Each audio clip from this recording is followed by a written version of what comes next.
Hello, and welcome to episode number 120 of the Point of Convergence podcast.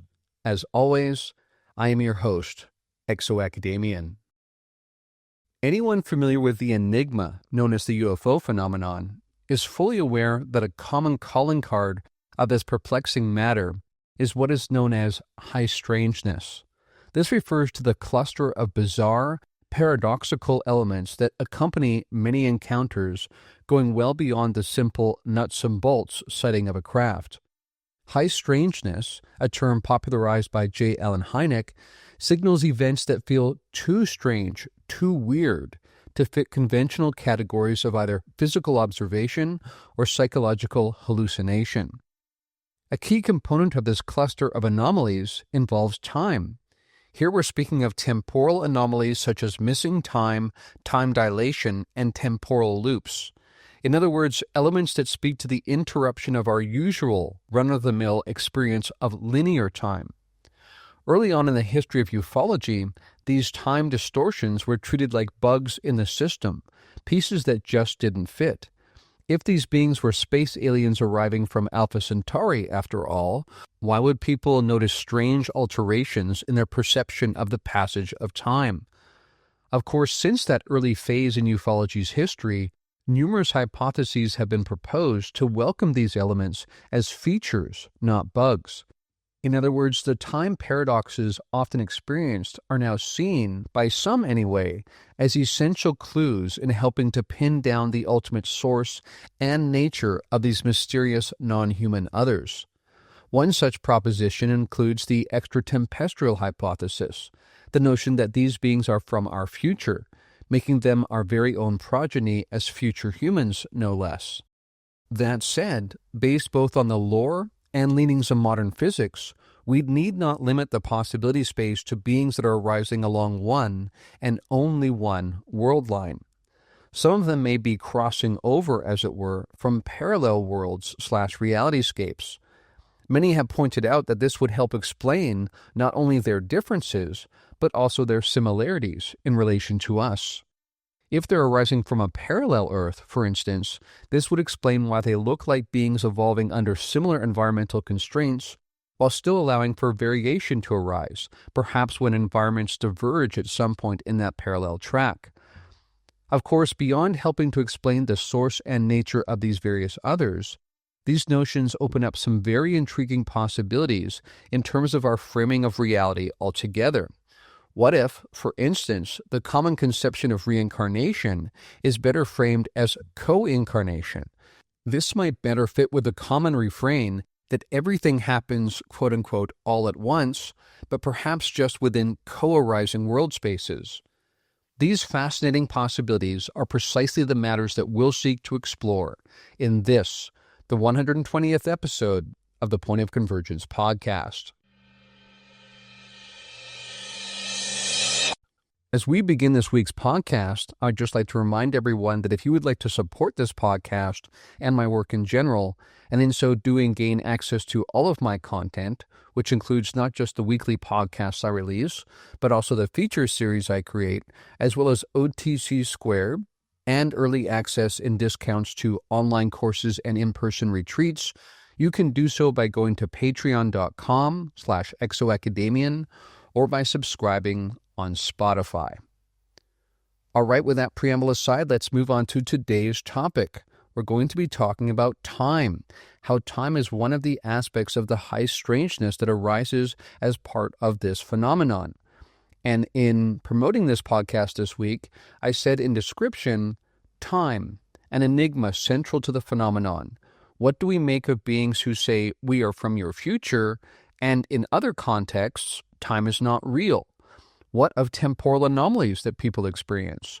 How might the picture shift in a consciousness-first model? So that kind of paints a picture of the terrain we're going to survey today. Notice that I mentioned that the beings, again, more than one kind of being, of course, probably from different sources, as well as likely different factions, but various beings often say we are from your future to some experiencers, and yet to other experiencers, sometimes those same experiencers They also say time is not ultimately real, that it's just an aspect of our perception and an aspect of this virtual reality, if you will. So how are we to make sense of these two claims? Because they seem contradictory. How can they be from our future, but at the same time speak to the nature of reality not really involving time at all? I think we actually can make sense of this, and this has to do with relative truth versus absolute truth. So in perception, something might arise as seeming from our future, but not ultimately be the case. Just as everything around us, I would argue, that seems like separate physical objects and separate physical people are not really that way at all. That actually we're all refractions of source consciousness. And in fact, everything we see in our waking world, including every object, including every inanimate object, is actually also an expression of consciousness. So we have to think about relative experience versus ultimate reality or absolute reality. And this, of course, tracks with non-dual traditions that also talk about this. The difference between the appearances of this world that are described as Maya or Leela, so either as illusion or as a playground of spirit, if you will, and that framing of relative versus absolute reality, where they're both true, but the first is really partially true, that potentially helps us understand how these beings may not be speaking out of both sides of their mouth, so to speak, when they say these things. And we also have to remember, as I'll discuss a little bit later, that they're always having to share or transmit information to a being that's used to a linear time frame. So there might be errors in translation, and there might be times where they're dumbing down the ultimate truth just to give us something to hold on to, especially because experiencers come from across the board in terms of human history, human education, human culture. And so different people are going to have different understandings of reality, and these beings have to communicate in such a way that will make sense to that individual person, knowing telepathically that they likely can read the mind of these people and will know what likely will slot in to better help them understand what's happening, even though it might not be a revelation of ultimate reality, which is likely incomprehensible to that particular person and perhaps to all human beings, even the most educated and astute ones. Now, as we kick off here, I also want to remind you of something I've mentioned on numerous podcasts recently, and that's the revelation from my outside the construct experiences. I, as I've said before, had a very strong sense, a direct gnosis, if you will, that this reality is not ultimately real, that space-time is not foundational. It was very clear to me. It was visceral again, as I've said many times now. And so what we're going to discuss today very much tracks with my expectation, my understanding, and my direct experience.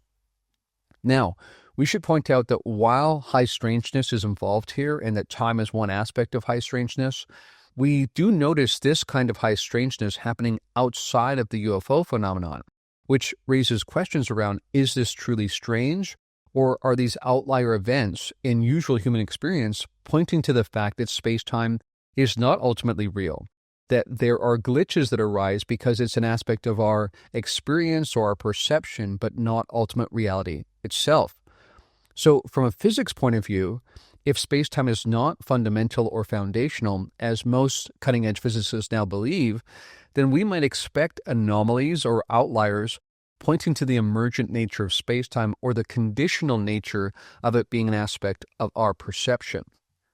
Now, interestingly enough, sure enough, we do notice these anomalies despite the usual consensus reality sense arising as one entangled cohesion. While, in other words, most people do experience linear time, there are many examples that are outliers, yes, but not uncommon, where people experience time differently. And this points to the fact that this is not just something that's arising from the UFO phenomenon, but it's also just part of human experience. So let's discuss some of those elements first. So here we're speaking of time anomalies that arise apart from or in addition to the phenomenon. Now, first, we might want to point to the work of Eric Wargo. He's written a couple of really great books on the nature of time and the fact that it's not what we think it is. And he would make the point that we dream the future fairly regularly. He found this himself by keeping a dream journal, and he discovered, looking back at that journal, that many times he actually was dreaming his future. So something that was recorded as a dream entry ended up describing some event in his future history. So maybe 3 months or even 3 years later, he would have an experience that would track with something he sensed in a dream long before. Now, in terms of spatial temporal anomalies, I also want to recount an experience my dad has shared with me, where one time when he was in the UK, he was walking down the street and had a really strange sense come over him that if he were to turn around, he would see horses and buggies and perhaps Roman brick roads. In other words, he felt like he had a time slippage, that suddenly he was hundreds of years in the past in the same location, though. And that's actually happened to him more than once. Other people have described something quite similar. What else can we say of time anomalies? Well, people often see or know about events before they happen, and not just regarding personal experience through dreams like what I described with Eric Wargo's work. We also have situations where a supposed work of art will eerily pre-mirror some sort of event. So, for instance, someone wrote a book about a giant ship, a giant passenger liner going across the Atlantic and then being destroyed by an iceberg. And the name of this ship in this work of fiction was the Titan. And this was just a few years before the Titanic actually did launch on its maiden voyage to run into the exact same circumstance. We also have situations where someone designed a cover of an album for a rap group, and it depicted planes flying into towers, which of course pre-mirrored what happened on 9/11. And it was so uncanny, in fact, that authorities actually visited the person who made this album cover to see if they might have known something about the terrorist attack beforehand. So this, again, flies in the face of the way we think things should work out. Another well-evidenced anomaly to share that involves time relates to how we can measurably, empirically show that human beings en masse know about things before they happen. Now, interestingly, this is a somatic kind of knowing. It's not necessarily cerebral. People might not consciously know something, but their body seems to suggest they do. So, for instance, as I've mentioned before in previous podcasts, when it came to 9/11, there were signs in the collective unconscious, if you will, that something was going to happen, something of particular emotional import. And this was evidenced, for instance, in how RNGs, random number generators, went non-random before 9/11, several days before 9/11, and it's been known that human consciousness will impact these RNGs. So the fact that this happened a few days before suggested that something in us knew something was going to happen, though for very few of us did it ever become conscious. We might have been agitated, it might have shown up in our sensibility and the way that we were short-tempered with people, because of stress that was arising, again, somatically in the body, that we would not have been able to point to what was causing it. But this happened en masse, so much so that it would show up in these RNGs, again, pointing to the fact that time doesn't roll out exactly like we think it does, that perhaps there's a perceptual aspect to it that rolls out a certain way, but fundamentally it works differently at a deeper level. And this is evidenced in data that we can empirically compile and draw conclusions from. Now, a couple more examples of time anomalies to share. Number one, in the work of Dean Radin, we see that people actually know what image is going to be shown to them in a moment before the image is actually shown. In fact, before the computer that's actually selecting these images randomly has even selected the image. Now, once again here, the pre-knowing seems to show up somatically rather than cerebrally. So it's not that people know consciously what image they're going to be shown, but if the next image turns out to be one that is particularly stimulating or disturbing, they will show this in their bodily reaction, their pupil dilation or heart rate or something like that. And then number two, taking us beyond the usual experience of our waking state experience, we think about people that come back from near-death experiences. We all know by now that one major component of the NDE is the afterlife review, where their entire life flashes before their eyes, as we often say. But really, it's not even a fast-moving summary of their lives. It's more like a download, a packet that involves all the events of their lives. They receive it in one fell swoop. And this speaks to, again, how we can actually experience things in a non-linear fashion. They need not be sequential. We can understand and receive them as one totality. I've also had that experience on numerous occasions when I've been, quote-unquote, outside the construct. Now, let's take it a step further. This doesn't just involve experiencing time or events in uncanny ways. It often sometimes involves changing apparent reality, changing the course of events. For instance, in one of my classes, in the Techniques of Transcendence class that's happening right now, someone actually shared that very experience of actually being involved in a car accident, a multi-car accident in busy traffic, and then miraculously and uncannily experiencing time being rolled backwards as if suddenly she was back 3 seconds before this all happened, and everything proceeded without the accident. So it actually seemed like some sort of outside force, some sort of space-time architects were able to re-engineer space-time, intervene, and change the course of events even after they happened. So this is a whole different degree of understanding the way that space-time is conditional and perhaps even malleable, especially to beings who seem to be over and above and beyond the context that we usually inhabit. At least again in our daily waking experience, because in non-ordinary state experiences or even in dreams, we often see that people are precognitive.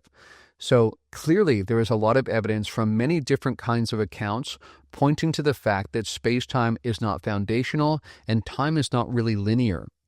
And again, these examples I just pointed to are all outside of or in addition to what arises as part of the UFO phenomenon.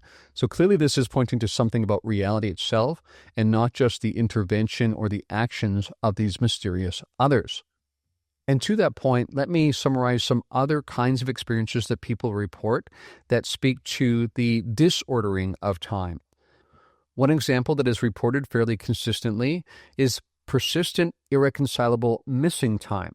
Now, of course, this does arise within the UFO phenomenon, but even people not experiencing aliens or seeing a UFO also report this. And we're talking about sustained blocks of time, often hours, for which the person and reliable witnesses have no chain of events, yet physical continuity, so clothing, wounds that they might have, location, etc., is preserved as if nothing was interrupted, and yet they have that missing time. We also have accounts of shared independently reported time gaps. So multiple unconnected witnesses might later report the same unaccounted interval with matching temporal displacement details, not just similar stories. And again, here it's not just people perhaps misremembering something, highly unlikely because these are people that are not related, don't know each other, that report the same kind of anomaly. Then we also run into local temporal bifurcation / branching. So here we have notions where different observers report mutually incompatible sequence of the same events. So for one witness, A led to B, for another witness, B led to A, with no memory or sensory failure to explain it. Now, certainly you can ascribe some of this to just errors in memory. Of course, memory is not perfect, but there's just too many of these memories to dismiss them all as just failure of memory.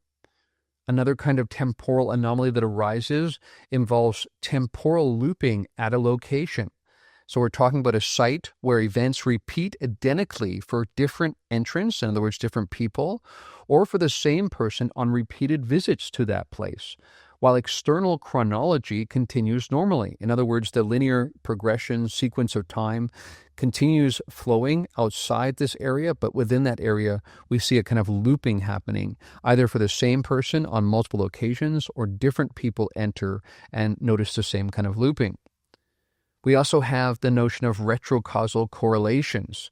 So reliable information or specific physical traces appear before the apparently causal action that could explain them arises. So here we're talking about, for instance, detailed plans manifest prior to anyone composing them, apparently, with independent corroboration on top of that. Then there's this notion of persistent simultaneity breakdown.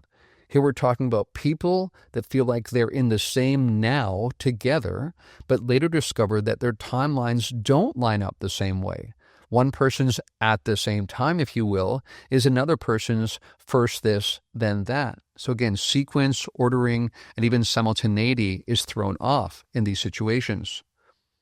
What about the notion of frozen time pockets? Here we're talking about people describing an area in which motion and processes appear halted for them while the outside world proceeds, and again with no physiological or mechanical cause apparently available. Then we have localized rate change of subjective and external processes. So within a bounded region, processes, for instance, decay, the propagation of sound, apparent light travel, etc., seem to tick at a different rate than outside, consistently observed, again, by multiple senses. So this speaks to something truly anomalous, again, outside the UFO phenomenon altogether, pointing to the nature of reality. What about persistent retroactive memory insertion? So here we're talking about memories that, when verified, correspond to events that are later shown to have been altered or only then created, suggesting memory connected across nonlinear temporal relations. So yes, of course, within the UFO phenomenon, we talk about screen memories, but here we're talking about people outside that context, sometimes seeming to experience memory insertion.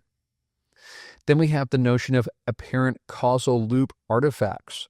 So here we're speaking about objects, documents, or biological marks on people that appear with provenance that loops. In other words, there's no original source identifiable, meaning their existence seems to depend on a causal loop of sorts.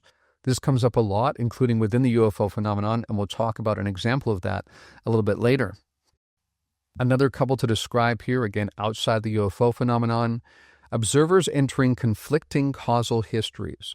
So a person returns from a short absence to find their immediate environment has a different recent past. So an example might be a living plant is noticed by them where before they were there was only a corpse of a plant. So a dead plant is now alive. This shouldn't happen, of course, according to how we understand time should flow, but people do report this. Another example is discrete jumps in global simultaneity for a cohort of people.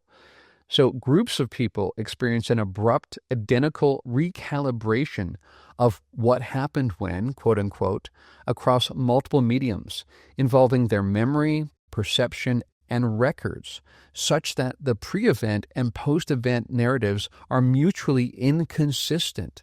So again, we almost seem to see here a jumping of timelines.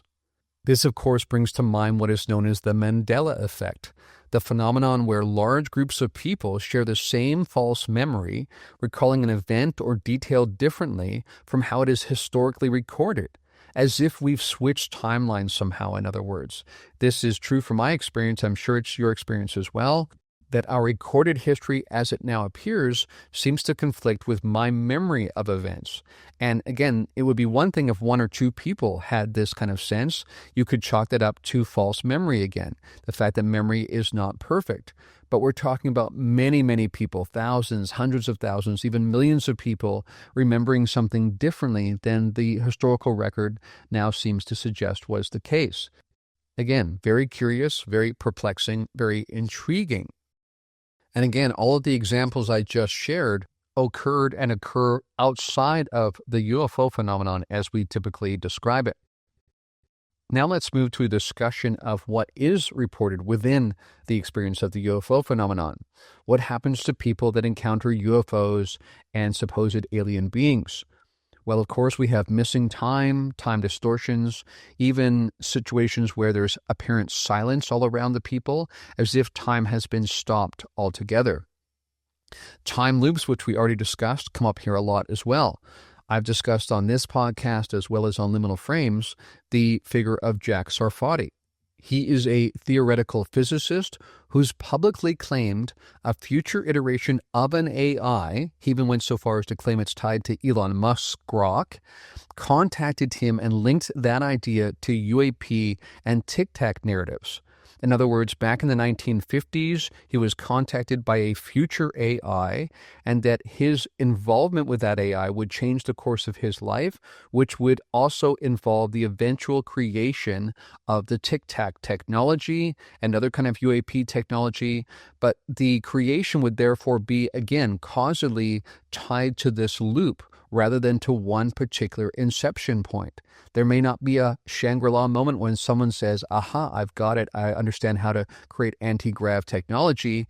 It may be that this loop is what gives rise to that eventuality, which of course flies in the face of how we think things must work causally. But again, there's a difference between how we think things must work based on our perception of the world and how they actually work beyond that perception. And to that point, by the way, speaking of this being a product of our perception and what we tend to be limited to here based on our evolutionary history versus the way things actually are, we also think again about people who've had NDEs or even contact experiences with apparent other beings not from this realm, and people afterwards have particular psi capacities. We sometimes refer to these as gifts from these others or even from spiritual figures, even from God. But really, I think we should better frame this as a cross-domain consequence. When you're outside of this domain elsewhere, you pick up capacities that stay with you when you return to this domain. Indeed, that's been my experience after having these experiences outside the construct, that since then, some of the communication, some of the knowing from time, spaces, realms, kinds of existences still flow into my memory, but they're not tied to anything that's happened here.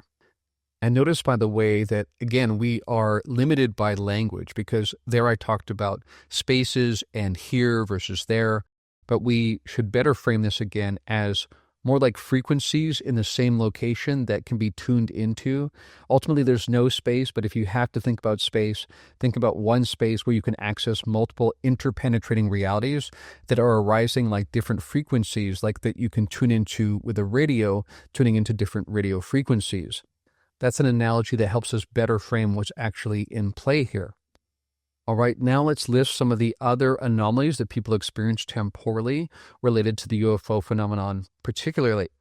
So one is that people experience abrupt external to internal temporal mismatches.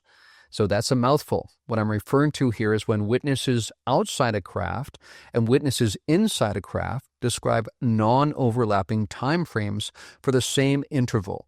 So an example would be an occupant inside remembers minutes going by, where external witnesses might perceive hours going by. Another anomaly often reported within the UFO phenomenon is what you might refer to as craft-mediated localized slowdown or acceleration. So here I'm talking about when observers report that biological processes, such as heart rate, subjective duration, etc., and environmental processes near the craft proceed at different effective rates, with once again cross-witness consistency being in play. So this definitely speaks to not just spatial, but temporal kinds of manipulation by these beings. We also hear reports about apparent jumping of craft across non-local separations. So a craft disappears from one bearing and appears simultaneously at a distant bearing with trajectory correlations inconsistent with any known transit. These are reported as instantaneous relocation rather than high-speed sort of travel from one place to another. We also hear accounts of what you might call cross-witness retrocausal cues. So after an encounter, multiple unrelated people receive matching dreams or memories that describe actions that later occur during the encounter, as if information traveled backwards to imprint memory. We also have anomalous timestamp conflicts with independent physical records. So photographs, sensors, or environmental markers that, absent plausible equipment error, indicate incompatible chronological order. For an example, a secondary sensor registering an effect before the primary cause has even occurred. We also have localized anchoring of alternative timelines, at least apparently. So a place where the UFO event seems to instantiate a persistent alternate recent history. In other words, objects that are placed earlier or later than their provenance indicates. And again, this is experienced by visitors until they leave the locale. Witnesses also report perceiving occupants as temporally displaced beings. In other words, occupants who claim to be from the future, quote-unquote, accompanied by corroborating small-scale temporal anomalies, as well as precise anticipatory knowledge that is later validated.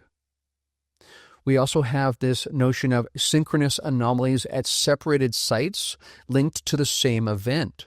This is very interesting. So spatially distant locations show correlated temporal oddities, like matching time gaps or matched clock phase shifts, temporally locked to a single reported UFO event. So different places noticing the same kind of anomaly.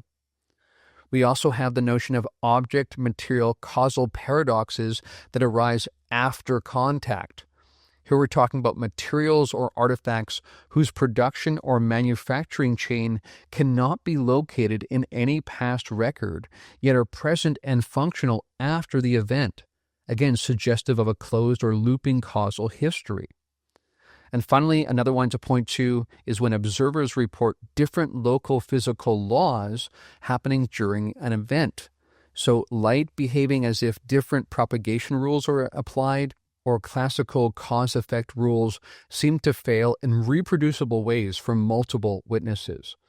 All of these elements arise as an aspect of the UFO phenomenon, pointing to the fact that not only can these beings manipulate space-time apparently, but even more foundationally, space-time cannot ultimately be real or fixed despite our usual sequential linear kind of way of experiencing time.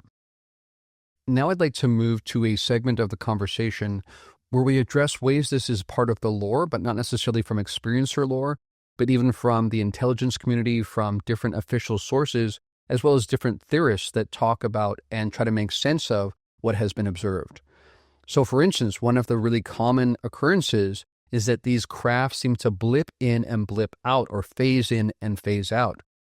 Now, it's not a stretch of the imagination to understand that that could be time travel of a sort, because they're not coming from A and traveling to B, but instead are coming from else when rather than elsewhere. So when they move through time, they would look like they're just blipping into our reality and blipping out again when they move again to a different temporal location. This is also evidenced, of course, and Mike Masters has talked about this in his books, and of course he is the main proponent of the extratempestrial hypothesis. He didn't come up with the notion that they are time travelers from the future, but he's really helped back it up with hard science based on his expertise. He has pointed out, as well as others, that sometimes beings that seem unchanged will appear at different points in the same person's life, as if they are not experiencing the flow of time like we are, that they can move in and through and perhaps even beyond time. Then we have, of course, time travel that arises as part of the lore involving some of the crashes, some of the crash retrievals. So John Ramirez, ex-CIA, has talked about the Roswell crash involving time travel. Now, the key here is I think that is likely true, but also only part of the picture. And we'll unpack that a little bit later, and it has to do with alternate futures, alternate parallel tracks of existences or parallel worlds. And what John Ramirez has said, by the way, is that he thinks because this involves time travel and involves beings that are somehow genetically connected to us, this is why the secret was originally so well kept. In other words, he has surmised that if this did just involve space aliens, then likely the government would have told the people this. I think that's an open question, that's debatable. But what he's saying is that because it involved time travel and beings that are connected to us genetically, this was something that the powers that be just thought the average person in the public couldn't handle, and that's why it was kept secret primarily.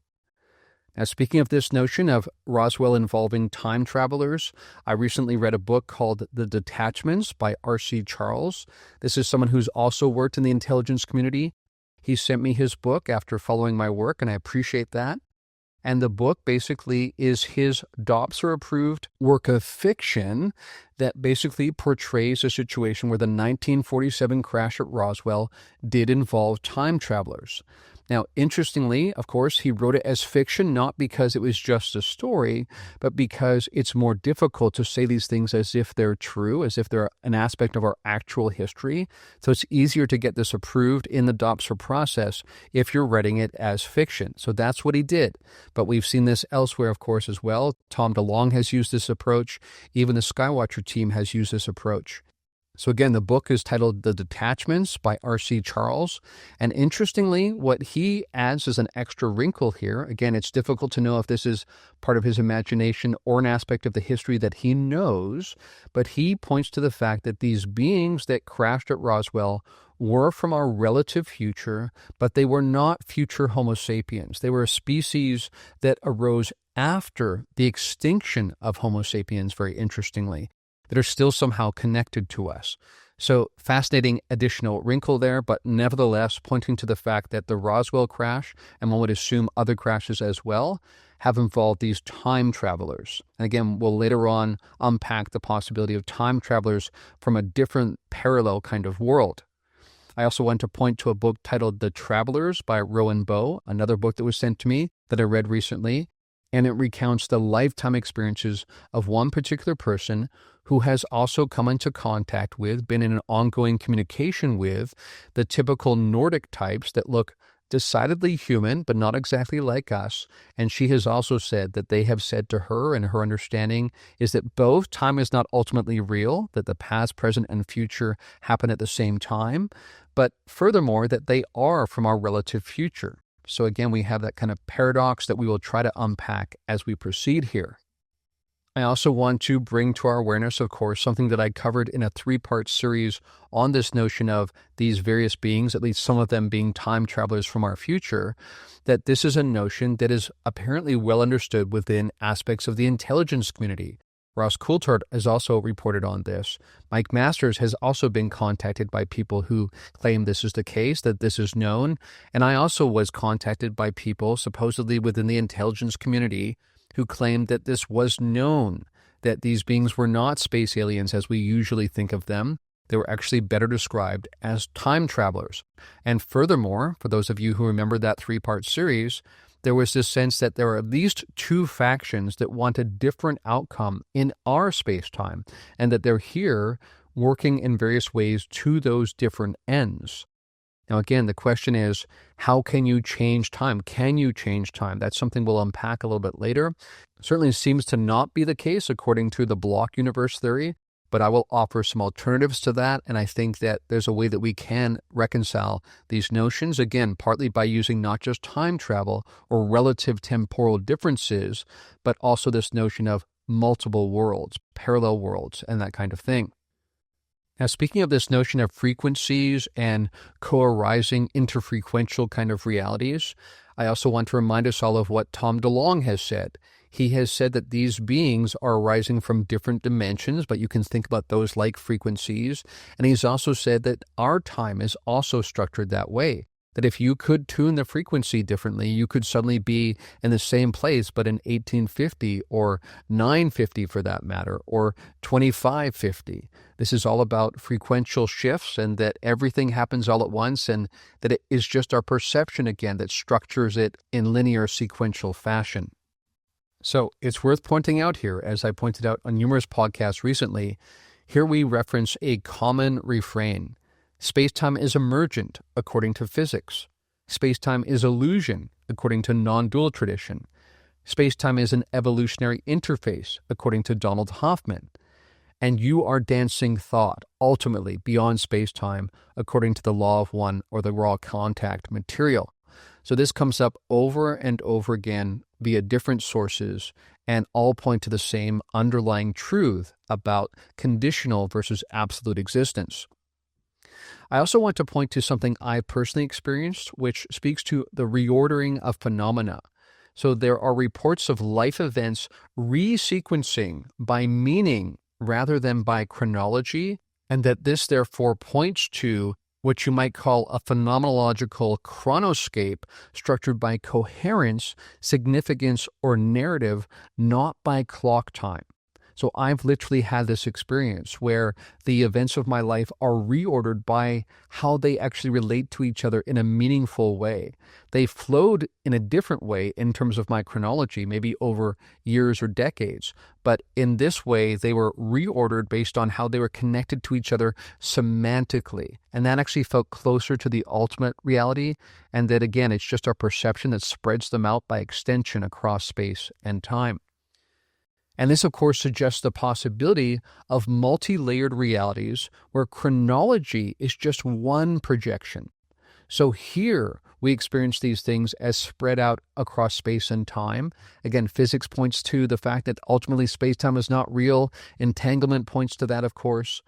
But what is being said here is that there are other kinds of realities that flow or are perceived or even manifest via different kinds of means. So chronology, sequencing of events, linear time is just one particular kind of projection, and even that might be ultimately determined by our evolutionarily derived nature, as Donald Hoffman would suggest. All right, let's move to some deeper considerations. We're in the weeds here, but this is worth getting into, even though it is a bit difficult cognitively to make sense of, because again, it flies in the face of what we've experienced and what we've been taught. Now, speaking of what we've experienced and what we're taught, in physics right now, there's this notion of the block universe. It's probably the most common conception of how this all works. And in the block universe view, which is also referred to as eternalism, the past, present, and future all exist equally. Of course, this sounds familiar. This is what the beings say. This is what the non-dual traditions say. Now here, time is treated like another dimension similar to space. So 3D in terms of the dimensions of space, as well as one more for time. So the entire timeline of the universe is a fixed four-dimensional structure according to this block universe kind of theory. Think of it like a loaf of bread where each slice represents a moment in time. All slices exist together. The present is just a slice you are currently experiencing. Now, what are the implications for time travel, though? Because according to the block universe, if all events, past, present, and future, are already laid out in the block universe, the past cannot be changed, of course, because it is already fixed. So traveling back in time would not allow you to rewrite history. You could only enter the past as it already exists. Any action you take would either already be part of the timeline or contradict the block structure, which isn't allowed in this model. Again, the key phrase there being in this model. This is the current conventional understanding. I think it is incomplete. I think these beings speak to a reality that transcends this. And if we bring into the picture this notion of parallel worlds, then I think we can begin to make some sense of what is being reported to us, both in terms of what we observe, what human beings experience, and what the beings say to us, even when some of their comments seem to contradict or are paradoxically opposed to other things they say as well. So what I'm speaking to here ultimately is the notion of different timelines branching from a single source. So the notion here is that when you go back in time, you can't change something in that timeline. But when you change something, what you do is you split off a new timeline. There's now a fork in the road where there used to be one reality, now there's two. Again, as a software engineer, this sounds very familiar to me. We're speaking of taking a code base and forking it, basically creating a new branch. That's what's described here. So in line with the block universe notion, here you can't change your timeline by going back into the past, but what you can do is enact some sort of action that branches a new timeline, and that apparently this can happen time and time and time again using that word and the trappings of language. So some would suggest that this is exactly what's going on here. That the Greys, and not just the Greys, some would argue, and I would argue also, likely the mantis beings are on top. They are at the top of the hierarchy, if you will.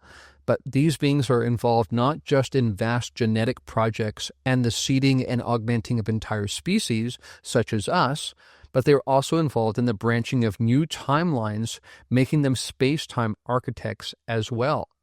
Now, note that these would all be virtual realities, though. And this aligns with my sense of things. When I've been outside the construct, it's surprisingly digital-like. And this, of course, aligns with what Tom Campbell has suggested about this being kind of a virtual reality, staged, just as you've heard me say many times, for the evolution of consciousness. Now, speaking of consciousness, it's worth pointing out that many of these beings report understanding that they and we are splinters of source consciousness. You very rarely run into, in the lore, atheists. These beings are generally not atheists. They are non-dual in their understanding, and therefore they understand that they are arising from source. Everything is arising from source. Everything is ultimately consciousness, including us, including them. And they see their role as being co-creators. So they both point to a creator and also understand that they are like the leaves of the tree of that creator, if you will. So they think that part of their role is to co-create, to co-author reality. And this involves not just different iterations iterations of beings and iterating on the humanoid type, for instance, but also entire universes that are architected and split off to experiment and to explore as part of this way of Source ultimately exploring every permutation, every iteration possible in order to ultimately know itself. So since we've come this far in the weeds, why don't we go a little bit further? Let's try to unpack this even a little bit more.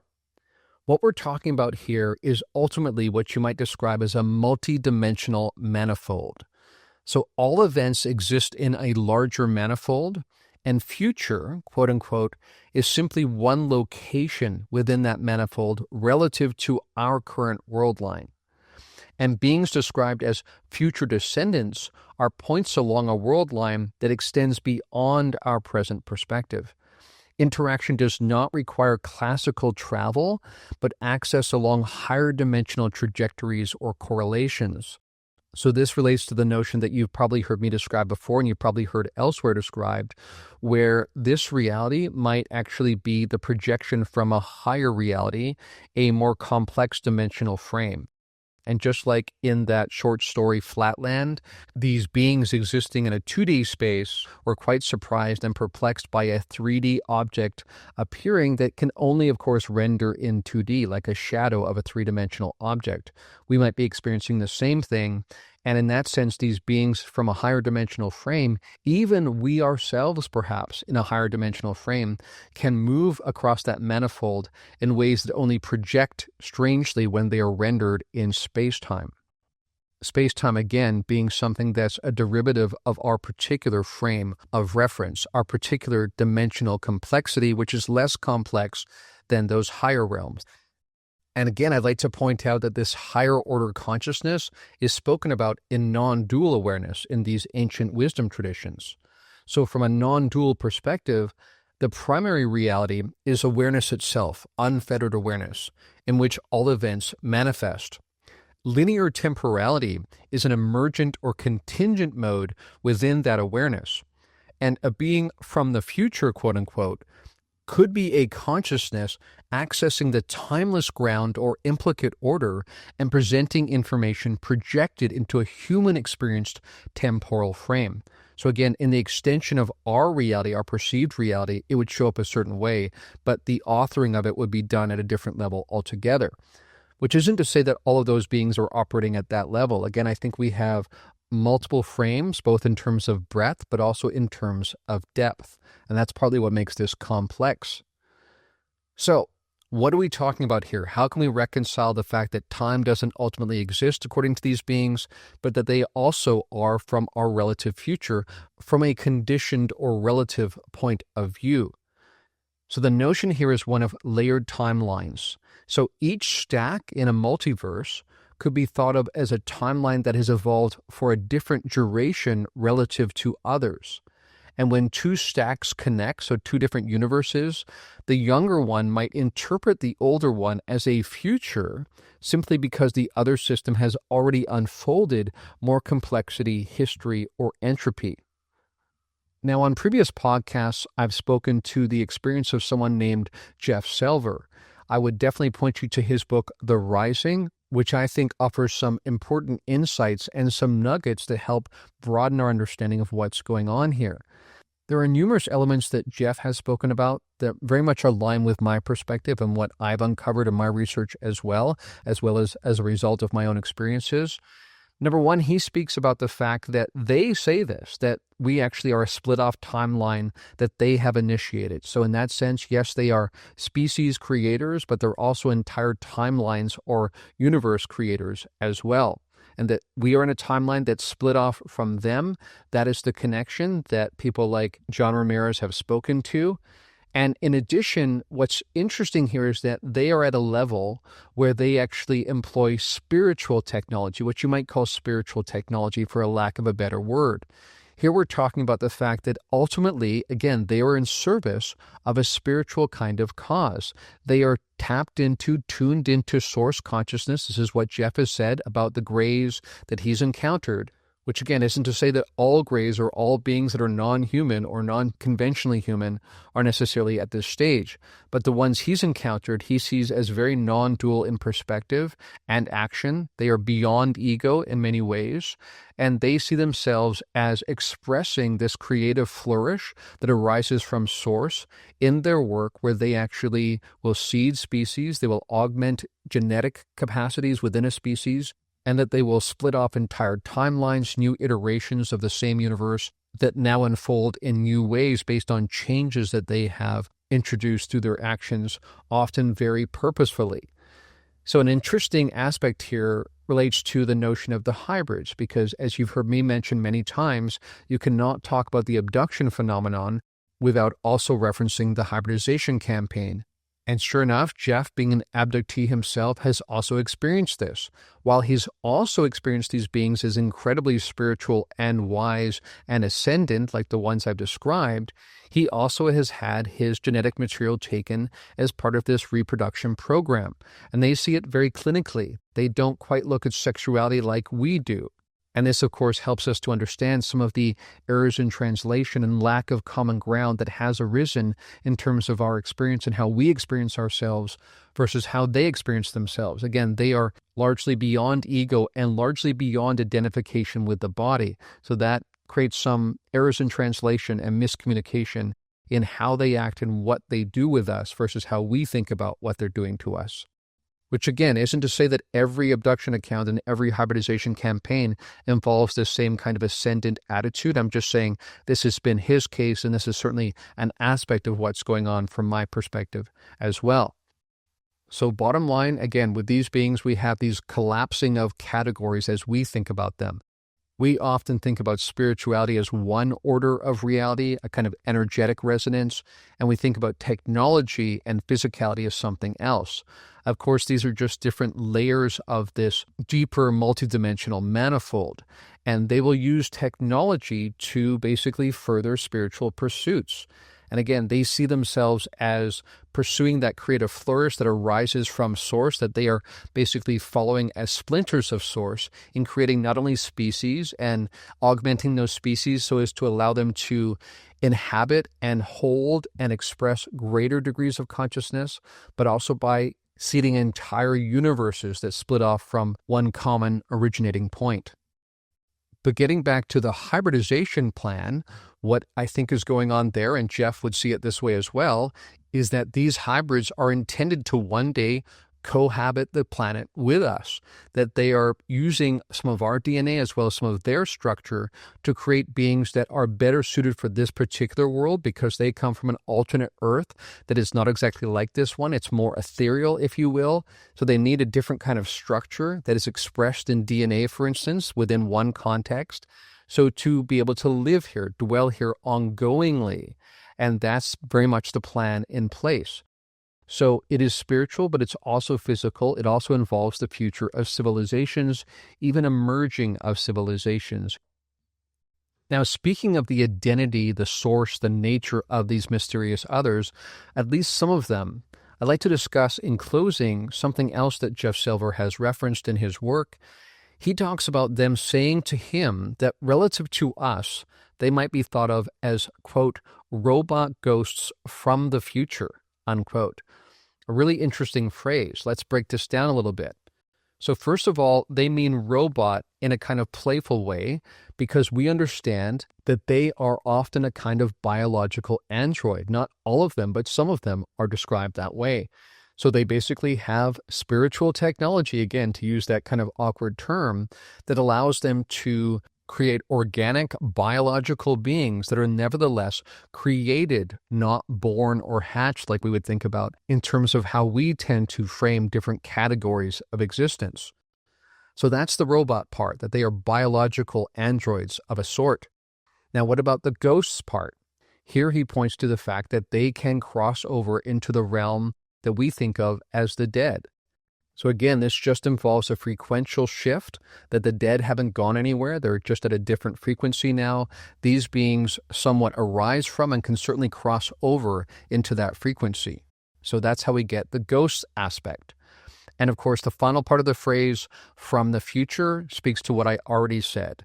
In such a model that we've described today, future need not mean our own future along a single world line, but rather another universe further along in its own trajectory, which can be experienced as a future relative to ours when the stacks interpenetrate, and that furthermore, based on his experience, which is a very interesting notion to entertain, our universe, our branch might have even been seeded, instantiated by these various beings that in that sense can be both thought of as gods, small g gods, according to how our ancestors might have made sense of them, but also as cosmic architects as well. Architects who are, in the one hand, from beyond this construct, but who also have an interest in this construct, who might even come down, as it were, and dwell with others, even physiologically mate with others, if you will, as of course we also see referenced across many of our ancient scriptural and spiritual traditions. And on that note, we've come to the close of another edition of the Point of Convergence podcast. If you'd like to support this podcast, you can do so by going to patreon.com/ExoAcademian or by subscribing on Spotify. But until next time, friends, from deep within the Blue Ridge Mountains of North Carolina, this is ExoAcademian signing out.